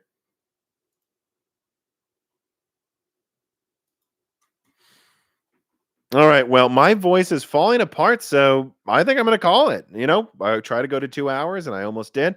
So thank you, everybody, for watching this video. Please, again, like the video, share the video, double check that you're subscribed. Apparently, over half of my viewers right now aren't subscribed. Some people say it doesn't. It does. I've noticed consistently it helps get more recommendations. Make sure you're subscribed to the Moore's Laws Did YouTube channel and ring the bell button. It helps with the algorithm a lot. And then also click on those links in the description for Micro Center and join the Patreon. $2 a month gets you access to the Discord. Multiple die shrinks just came out talking about AM5 longevity and so on. I mean, there's these bonus videos out there that come out multiple every month that have no ads, ad-free versions of broken silicons at the $4 tier, free questions and loose ends. There's a lot of content out there. We're really trying to grow the Patreon as we hire on more people to up the content for you guys next year. So, yep, said all of my spiel. No matter what, though, no matter what you do, thank you everybody for watching and have a good weekend.